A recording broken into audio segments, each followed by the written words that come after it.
what does the Bible teach about business? That's what we'll uncover together on the Business in His Image podcast. This show explores strategies from the Bible that will help you grow your business, strengthen your walk with Jesus, and help you reach your God-given potential as an entrepreneur. The Bible is filled with practical wisdom to help you live for God while using your gifts. Let's unpack what that means for you and how you can use biblical truths to build a thriving business that honors Christ. Now it's time to dive in. Do you have a dream of starting a business but feel like your financial situation is getting in the way? Maybe you're barely getting by in your finances and you wonder, how could you ever stop living paycheck to paycheck and do meaningful work you actually love? Well, friends, stick around because today's interview is going to inspire you. I am talking to financial experts Bob and Linda Lotich. Through their award-winning blog, seedtime.com, and Seed Time Money podcast, they've used biblical principles to help millions of people discover true financial freedom. And today, they're on the show with me to encourage you with their story of how they went from being completely broke, dealing with job loss, to growing their successful online business that is now blessing people all over the world. Welcome, Bob and Linda. Well, thanks for having us, Joe. We're excited to be here. Yeah, so I've been following you guys for a while. I think that your blog was still Christian Personal Finance at the time that I found you guys. Going And way it was, back. yeah, way back. It was actually around the time that I started my business. So it's super special to be talking to you today about Yeah. yours and what remarkable things he's been doing through you and for you. So as we're diving in, one of the things that really stands out in what God has done in your life is how transparent you both have been about your journey. And in your book, you have a book, Simple Money, Rich Life, which my husband and I both love.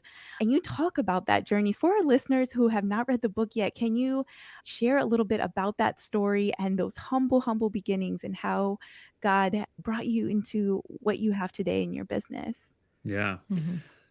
Yeah. I mean, there's a lot to unpack, and I'm happy to go anywhere you want to go direction wise. But long story short, we were both a mess financially.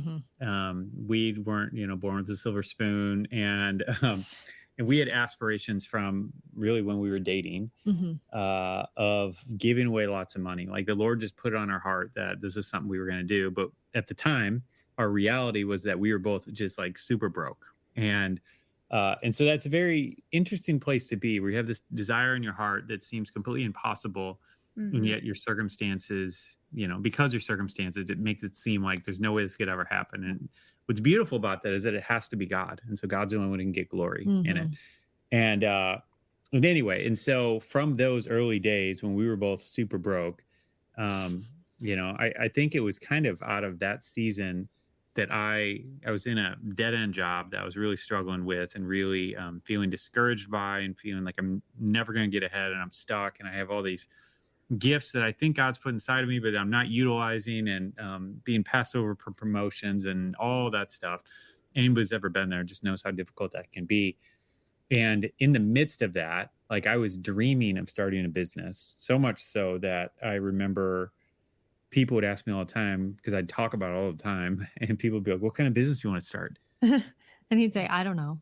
I don't care. I don't know. I just I want don't to care. run a business. I just want to be running a business, And so I had years of that in really wanting to, till finally in some sort of divine serendipitous thing, I ended up getting laid off during the financial crisis of 2008.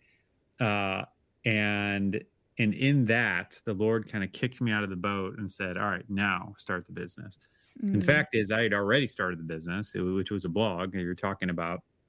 And I had started that, and it was just kind of like a hobby thing on the side. And I, after getting laid off, went to go look for another job, and sensed the Lord be like, "Nope."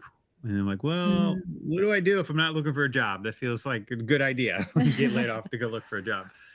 And so anyway, so I didn't look for a job, and I realized he wanted me to work on my blog full time, at that point. And anyway, so I'll just pause there, but that's kind of where we started and kind of where we got to that point of the seed of our business.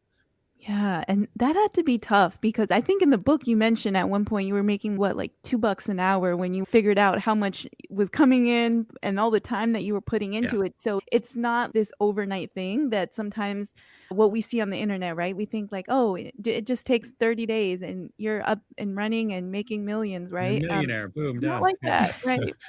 Can you both speak to that when you're in those trenches of just following what God put in your heart, but you're facing that financial struggle at the same time and having to trust Him? What got you through, and what are some tips to help out other people who find themselves in that situation? Yeah. I think there's a few things to note here. So the first thing is that I had a job. However, it was minimum wage. So it was not enough to cover our bills. So there was a little bit like, okay, well, Linda had a job, so that's good. But it was like, well, kind Mm, of. um, but one of the things that we did was it was a blessing from the Lord for us in this particular situation. Bob was getting laid off, so he knew it was coming. Okay. So that gave us a little bit of time to prepare and to get ready for it. Um, Yeah, it and wasn't like an overnight, you're gone tomorrow. yeah, It I think was it was like a 8 months. 6 or 8 months, like, heads up, we're being mm, bought by this other Right. company, so So so yeah, there's a good runway there. so yeah, that's not everyone's situation, but this is what happened for us. And so we took that time and got really serious. So we were already living on a really tight budget and we tightened it even further to try and get prepared. Yeah, just soften the blow, Right. you know? So as we are talking about this, he comes home and he tells me I just got laid off today. Like I have to stay till the end of June, but it's happening. Like this is happening. I'm out of a job come June. And so we started talking about it and praying about it. And, one of the things that I think Bob did really well, which I think it's very easy for a lot of people to think that it's very irresponsible to just be like, well, I'm just going to, start my blog. Nobody's making money with blogs, but I'm just going to do it. mm, And the truth of the matter is we, one, prepared, we were able to prepare. And two, Bob kind of had a backup plan. So, which was really helpful in me feeling comfortable with this because I think we both felt like there was this leading from the Lord to go this direction. mm, But what's really unsettling is when you think you're going to get evicted or your car's going to get mhm, repossessed and we didn't even have kids at the time. So if you throw kids into this mix, like there's so much uncertainty. And what we did practically that really helped was Bob was like, if this doesn't work, if by this a certain point we cannot live, I will go to Starbucks and work, which was really close to our house. And they offer, I think, like health insurance and, had different benefits, at least at the time they did. And there were several different places that were within walking distance from our house that he could go and get a job at.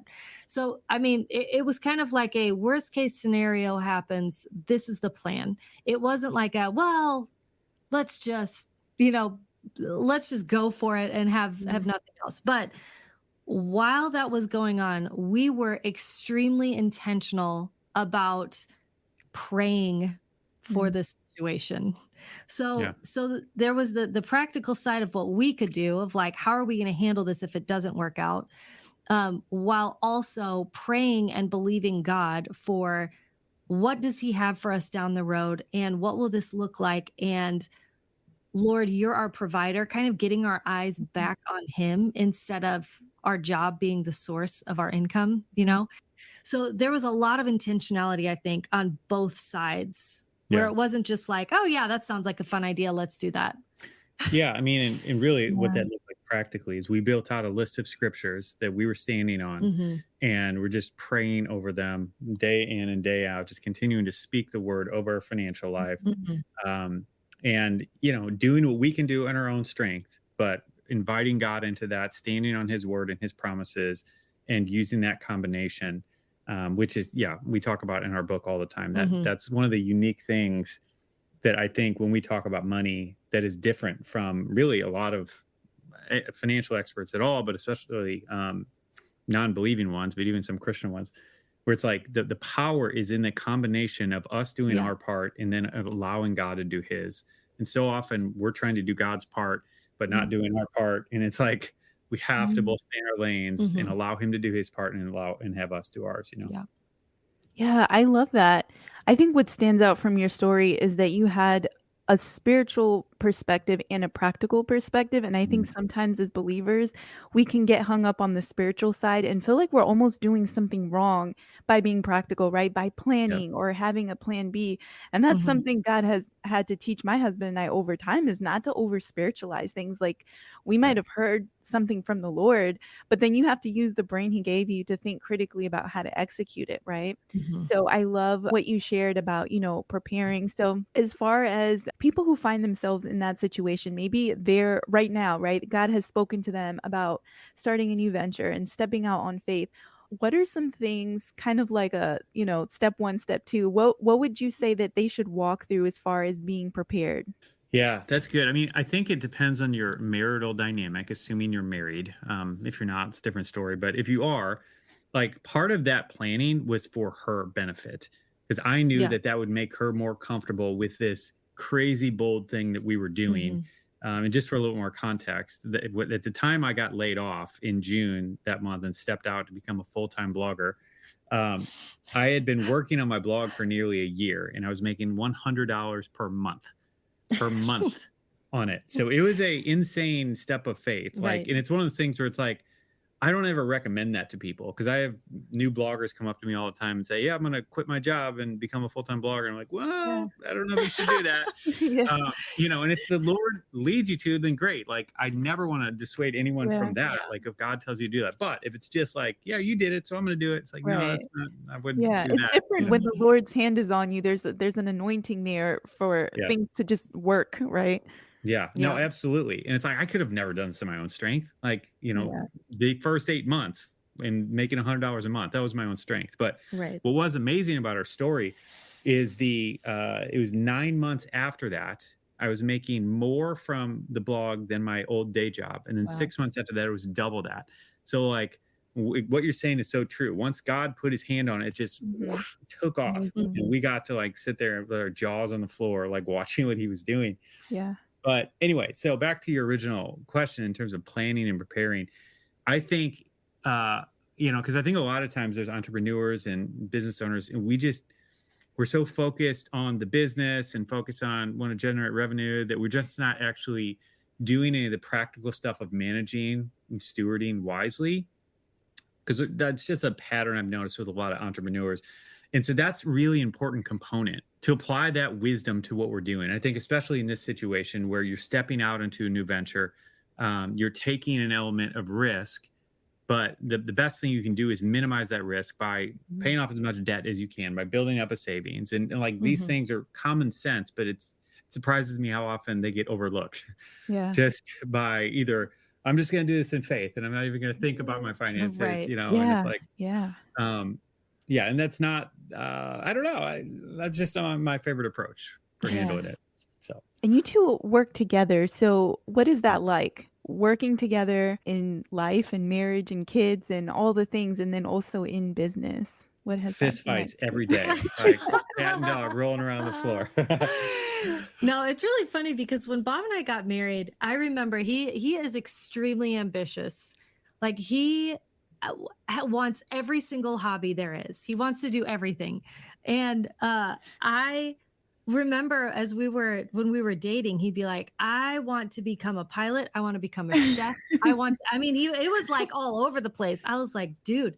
And I looked at him and I was like, "Where do I fit into all of this?" Because I would actually like to just hang out. Like that was and so it's been really interesting because I think a lot of people are like, "How do you guys work together?" And I'm like, I don't know if it's just my personality or whatever, but like this is my dream come true. Like I just Wow. want to hang out with my husband.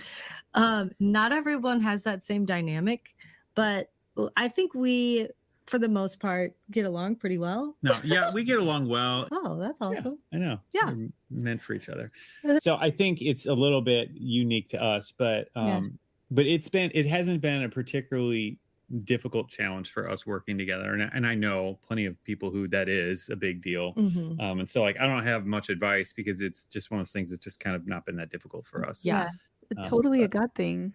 yeah. Yeah. Yeah, that's awesome. When you both came into this, did you really know much about business, or was this business world like a new territory for you? Bob is definitely the business guy, and he started the business on his own. And then I sort of like, he She pulled weaseled me her way in. in a few years I ago. didn't weasel my way in. He forced me in about 5 years ago, to which I was like, this is not my thing. And it's really interesting how God has changed it so that it is my thing. But as far as like really running a business, I would say that's more you. Yeah, I went to business school, but Okay. I tell people this all the time. I spent $35,000 on my business degree, but I would That's a say, steal these days. I know, I would Right? say the 10 to 20 business books I read after I graduated yielded so much more fruit Mm, than the degree itself. Like, and I went to a whatever decent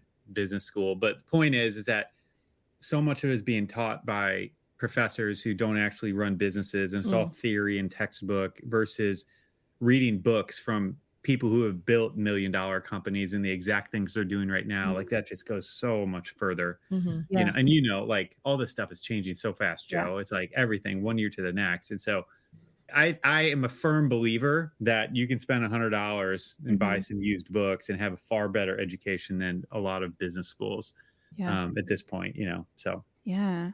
I'm curious, has there been any wisdom straight from scripture that has Mm. opened your eyes to things in the business that maybe you're like, whoa, I can't believe that was in the Bible? Yeah, no, a whole bunch of times. Like I'm trying to think if any examples come to mind. Well, I just read something the other day that really stood out to me, and I haven't fully unpacked it, but I mean, I think this is something good to ponder.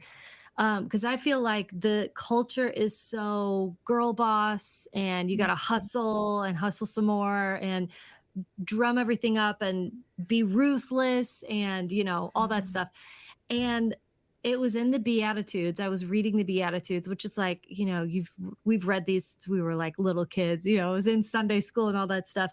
But it said, I think I've heard it said, the meek shall inherit the earth.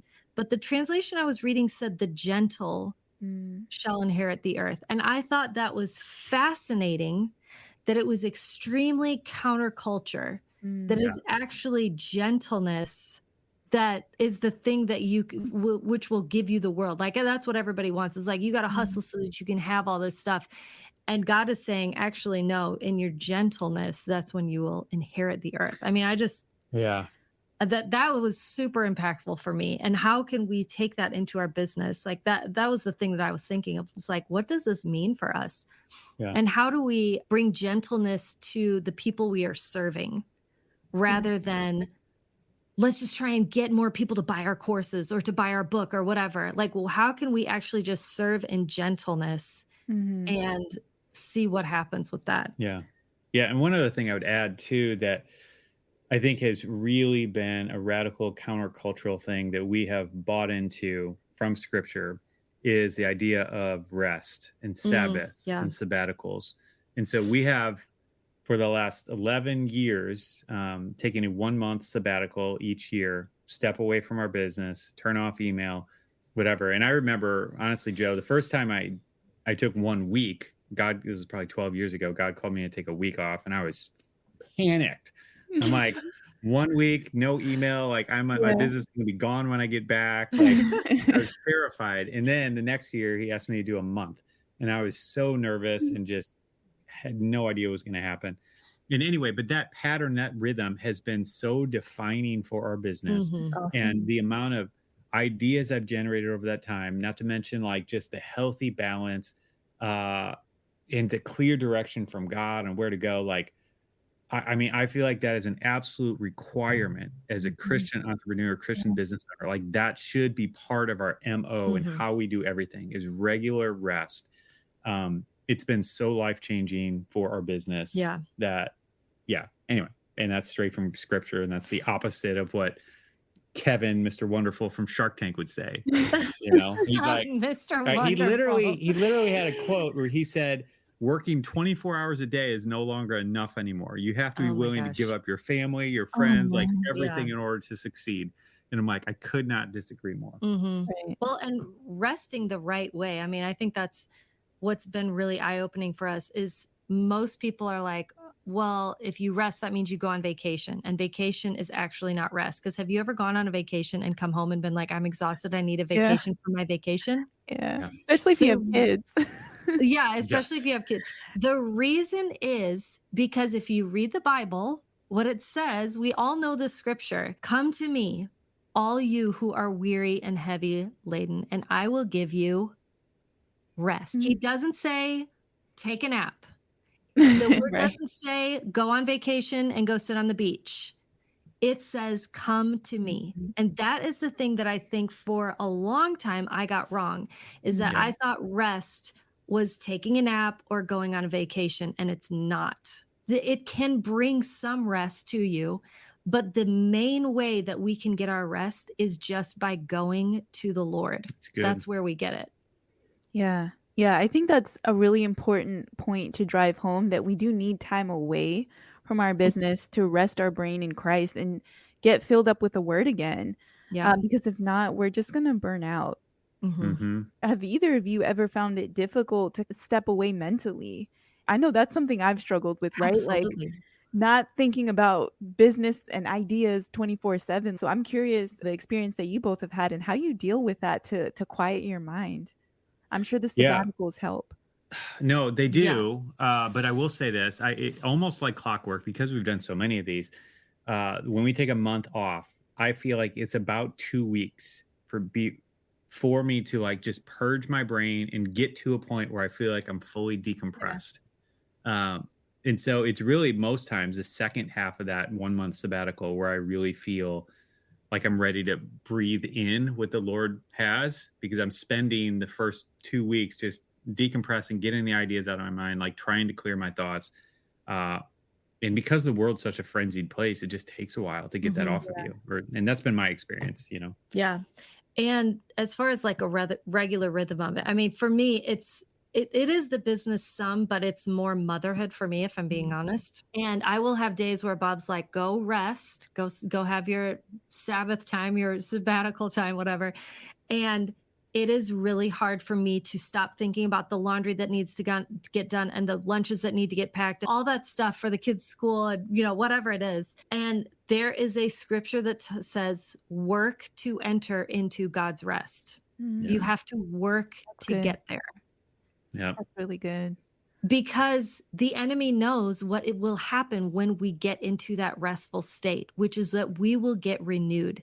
If you think about Jesus, he had a 3-year ministry that was full on, but Mm, he left to go spend time with his father, right?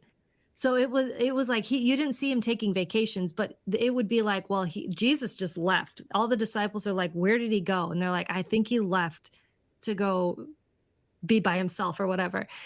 And it's really interesting because if he's our example, and you can tell that this is my thought process on this. I bet if Jesus experienced everything that we did, that means he experienced the emotions, and some of our emotions are not great. And I would guess that when Jesus started feeling like overwhelmed, anxious, angry at other people, like annoyed, any of those things that are like, what happens in our own flesh, I have a hunch that he left to be with God, so that when he came back, he was able to pour out instead of just do things on his own.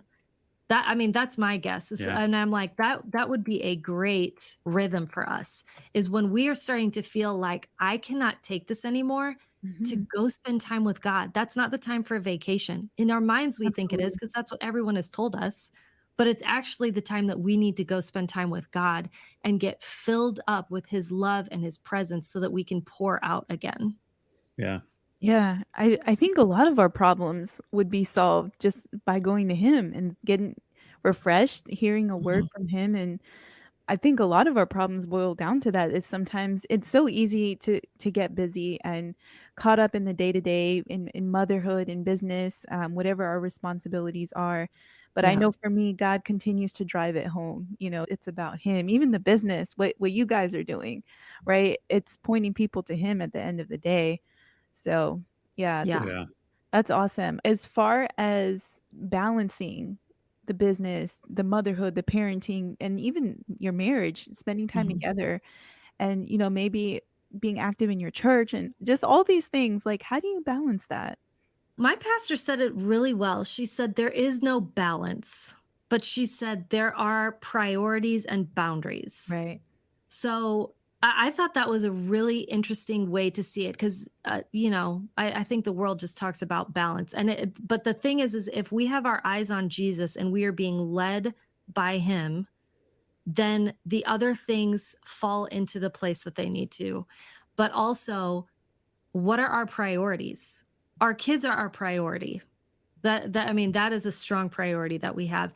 And then the boundaries are there not to push people out, but to make sure that the things that are the priorities are kept safe and sacred and number one in our lives. Yeah, Don't you think? I do. Yeah, and that's not easy. I mean, No. any of this, it isn't easy. And we've had, a good amount of struggle, I would say, over the last 5 years of finding that. And I feel like we're continuing to grow in that. Mhm. Um, but it is a lot, because Yeah. we're coming now out of the little kid season, but the past 5 years have been just a lot of babies and little kids and stuff. Yeah. And that's a tough season when you're running a business and you're working a lot of hours. And yes, you're trying to be involved in church and you're trying to have a marriage and stay married and, and spend time with your kids. And like, it's just hard. And Yeah. anybody who's been there knows that. Yeah, and you just have to say no to things. Yeah, Like it's saying no to a lot. I tried to volunteer at my church, and every time I did, it was like something came up. So I just stopped. I was like, this just is not working out. Like For this season, yeah. for this Right. season. Yeah. And then I've gone back into it, and then I came back out, and then I went back into it. You know what I mean? So Yeah. I think you have to just, read the room. Like what's going on in this season of life? If Yeah. you have a newborn, I don't think it's your season to be volunteering all day at church. I just think that your baby should be your priority. That's my personal belief. But go where the Lord is leading you. So, for us, that didn't work out. And I know for other people, they're like, I love being in church with my babies. Like it's fine for them. But yeah, I think you just have to realize what is going on in your life. And there's going to be things that you're going to have to say no to. And it's Yeah. okay to say no. And it doesn't mean you're saying no forever. Sometimes you're just saying no for a season till Mhm. you get to the next thing. And then you can say yes again. Yeah. Yeah, I think that's a great concept because Ecclesiastes talks about that, right? Like there's a season for everything. Mhm. Yep. God has made everything beautiful in its time. And I think hopefully that gives people freedom to think through, like, okay, maybe not right now, maybe in the Mhm. future, right? And it's okay to say no. I hope that empowers listeners. If you're out there listening, you're going through that. I know I've struggled with the whole balance thing. It's a lot, but I think, like you said, just being spirit led, letting God lead your schedule, that's going to be huge because He'll show you what to prioritize in the right season Yeah. for Yeah. sure. Yeah. One of the things I've struggled with is actually making a schedule. So, how do you guys do your schedule? Do you have a family calendar? Do you use online tools? Yeah, so we do very different things. She prefers paper. I prefer digital. Mhm. In general, we use Google Calendar. Like that's my go-to kind of tool. One thing I will say, so I live my life off of a to-do list, and there's a whole lot there. But in terms of the calendar and scheduling, one thing that I've done that's helped me personally, which has benefited you a little bit and kind of whatever, but is getting into the time boxing thing and essentially applying the principles of budgeting your money to the calendar. And so instead of having a to-do list, or while I do have a to-do list, basically each day I go in that to-do list, everything that's most important goes and fills a 30-hour minute spot on my calendar. So 30-hour minute. 30 minutes or an hour Oh, okay. spot on my calendar. So when you look at my Google Calendar, it's no longer blank. It's like every Mhm. little spot is filled. And that has been incredibly helpful for me to stay on task and to not overstep and doing things that I should and to help prioritize the things that are important to me. So that's been really a really great rhythm that's been super helpful. I don't know, what would you add? Uh, I am not great at at scheduling really well.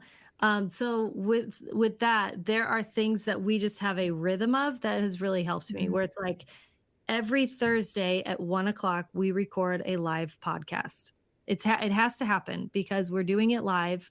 So that means there's an opportunity for people to show up, and they will be depending on us to be there.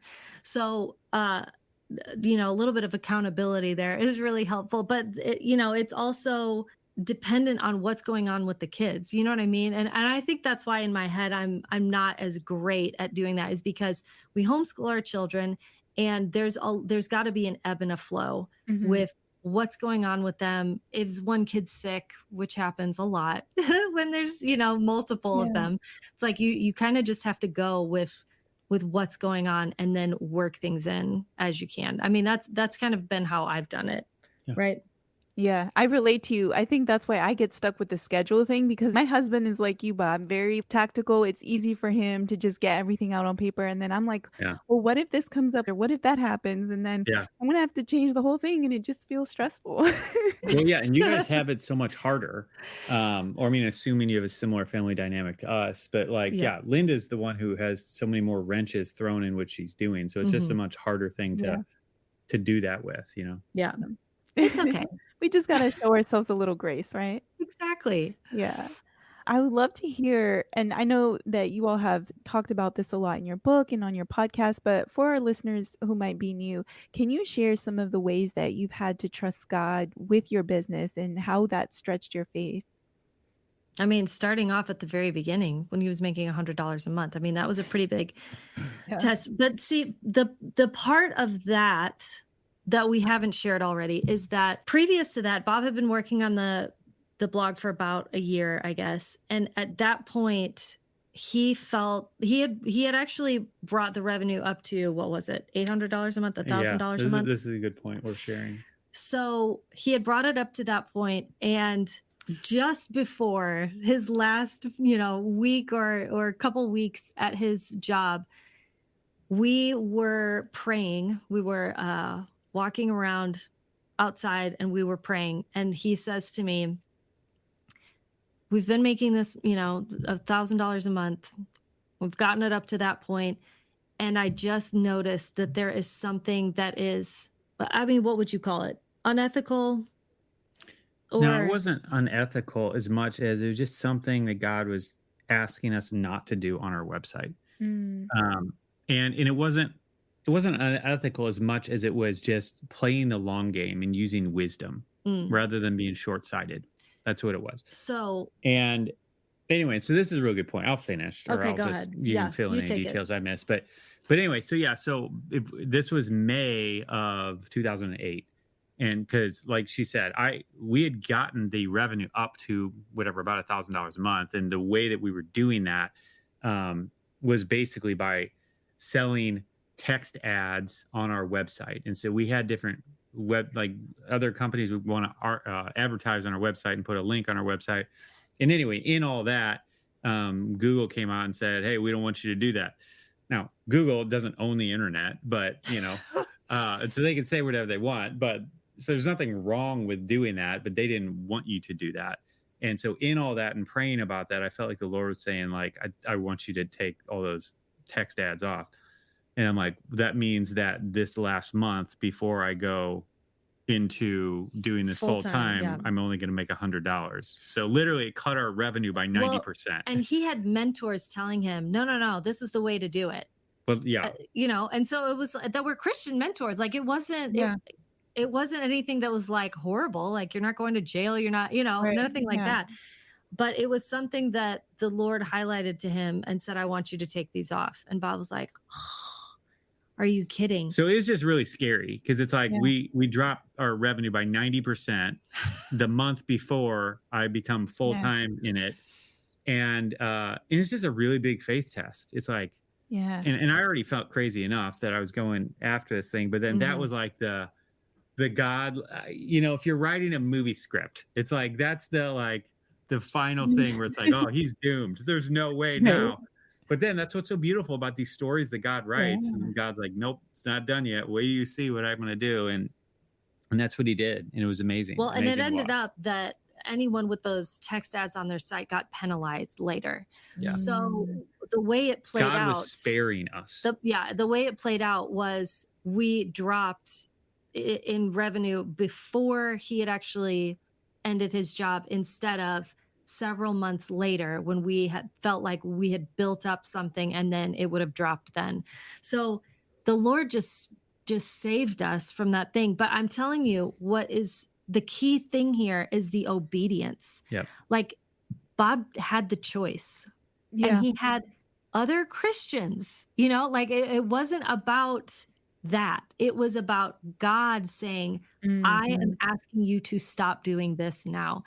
And it worked out in our benefit, and we saw the blessing of the Lord from it. And I think we're both convinced that when you obey God, things go better for you. I mean, it's all over the Bible, right? But like, that is the biggest lesson I think we learned from that, was we're going to do things God's way and not do what we think we should do or what other people are telling us we should do. Yeah. Doesn't matter how spiritual they are. Yeah. We're going to listen to the leading of the Holy Spirit and work it out that way. And that's what we have really, that's what we've tried to do this entire time, wouldn't you say? Well, yeah. And every good thing, significant good thing that's happened in our business, I would say, is that a direct result of obeying God, almost always on something that's really scary. Yeah. And that feels kind of crazy. Yeah. Oh, that's so good. I know that's going to encourage so many people. And I think that's a great testament to the fact that even getting advice from others who are Christian, that can be great. But sometimes God is going to tell you to do something that goes against the grain, even in your church, or, the things that other mentors and Christians are telling you. And that can be tough. Yeah. What has helped both of you to discern that? In that instance, there were Christian mentors, honestly, who I'd looked up to so much, who were, to some extent, telling me that was the only way to succeed. Like, and pretty much saying, like, you're not going to succeed if you don't do this, which is really hard to hear. And then on top of that, like when we started the business earlier too, before that, I had another mentor who was just telling me this was a terrible idea. Like, don't do it. And so literally I have people like telling me, who I look up to a lot and who are far more successful than I am, who it's like, in my natural mind, like, I should listen to what they say, like, and this is what's a little bit tricky, because, Proverbs says, in the multitude of counselors, there's safety. But what's important to remember is that the voice of the Lord always overrides the counselor. Yeah. And so, when you know that the Lord has spoken, and I think in terms of hearing God's voice, there have been plenty of times where it's like, I don't really know. I kind of think this is where he's leading us. And then there've been times where it's like, yeah, I just know that I know that this is it. And those instances were both pretty much that, where it was like really scary. It feels like this is crazy. Whatever, Peter stepping out of the boat, you see Jesus over there, you can hear his voice. He's calling you. This is insane. Peter had to be afraid, but he also knew that he knew Jesus was asking him to come. And so again, we didn't have an audible voice, but we also both had this strong conviction that we knew God was talking to us. And so when you have that, I found it a lot easier. I say easier, but easier to ignore the counter voices to that. And a lot of times that the way you can tell, the way we've been able to tell, is that we're like, well, our mentor says to do this. And so that's where we're leaning. But at the same time, you're having this like, something just doesn't feel right. It's just as simple as that, of like, this just isn't, something's not right here. And I can't put my finger on it, but I think I'm going to not heed that advice. The person can still stay as a mentor. It's not, we have to throw the baby out with the bathwater. It's just that in this instance, something's off. So I'm going to do it the way that I'm sensing that it needs to happen. Yeah, that's really good. You both have had the blessing of having Christian mentors in your life, but in business, we also encounter a lot of people who don't align with our beliefs. What pushback have you experienced in that? We've definitely had, I would say, some significant challenges over the years. We've had organizations that we've partnered with or advertisers who have canceled us because we talked about God, because we're Christian. We've had some big name magazines, like in fact, like one of the biggest ones that I was so excited about and felt like this is amazing. Interviewed me on the phone and asked all these things. And anyway, at the time we were Christian PF, and anyway, and I basically the magazine came out and they used everything I said in it, but didn't mention me at all. And in hindsight, or even at the moment, it's like I knew there's no way that they would type, our URL in there or Bob Lotich from Christian PF. Like they just wouldn't have done that. But it was just stuff like that has happened. So we've had instances like that. As far as generally, we're speaking to a Christian audience most often. So it's not like we're having a lot of people arguing about biblical principles, in what we do that often. But there's definitely been, persecution and challenges have come in one way or another. Mm-hmm. Yeah. Well, it's a testament that if God tells you to do something and you stand for him, he's going to fight for you, right? And he's blessed you with this platform in spite of all that, in spite of the fact that it's counterculture. So I hope that encourages people out there listening that, if God is leading you to put your faith at the forefront in your business, I know he has for me, then he's going to sustain you through that. He'll give you the grace and he'll bring the right people to align with and collaborate with where, it's not going to be an issue. So so thank you both for what you do, because it's definitely inspiring and blessing a lot of people. Well, you as well. I love what you're doing, Joe. Keep up the good work. Yeah. Oh, glory to God. As we're wrapping up here, I like to ask this question. How do you conduct business in his image? One of the things that I was just talking about this today, we were recording a podcast today. One of the things that gets me so fired up is there's so many businesses that just are not putting their customers first, and they're not taking care of them. They have policies that are just really obnoxious. And, like for example, Linda bought this really nice pillow from this company. And, whatever, like there's 100 different ways this could go. But anyway, she couldn't return it. And so you can't return it. You have to do store credit. And it's just like there's so many like arm twisty things where it's like you're trying to play a game of gotcha with the customer. And that just feels not the way Jesus would run a business. Yeah. And so what we attempt to do is treat our customers in a way that we would be like wowed, not just the way we'd want to be treated, but the way we'd be like, that's amazing. Like that's surprising. And so we are constantly working to figure out, how do we do that? How do we serve them better? How do we help them get better results quicker? How do we just make this such an amazing win for them? And that feels like the right way to do business. Even if it's not the most profitable thing, like I'll bet in the long term, like if you look at it from a long-term perspective, it probably is, because God's always playing the long game. And if you view it as building relationships, building trust, continuing to plant seeds and sow into people's lives, whether or not you're making the most revenue in the first sale or not, like those are the types of things that I think set us apart from so much of the world that is just really short-sighted and just focused on the here and now. And so I don't know, there's a little bit of how I'm thinking about it that's been helping us. Yeah. And you have a portion in your book where you talk about that, about creating, I forgot, it's not fresh in my mind right now, but I actually went through that when I created my copywriting course and I did the exercise. It was incredibly helpful. Isn't it? Yeah, I know it is. Yeah. So anyone, whether you are looking for biblically based content to help you in your finances, or you want to learn about their journey in business and be inspired, Simple Money, Rich Life, you need to get this book. It's going to bless you. I know it's blessed me and my husband. So make sure you check it out. And Bob and Linda, where else can they find you? I know you guys have some great free resources on your website and podcast. Yeah, sure. Yeah. So our podcast is Seed Time Money. And that's just where we share a lot of our personal strategies and tactics, really everything that we've learned from being completely broke to reaching our biggest giving goal of giving away $1 million by age 40. And so all the mindsets and tactics that we've used to get there, that's all that. But as far as a free something that I think might be helpful, like we were talking about before about prayer in those early years, we created a PDF with a whole bunch of prayer starters, as well as Bible verses that we have stood on to pray over your finances and really over your business finances or whatever. And so that's something that people might want to check out. And that's just at seedtime.com/prayer.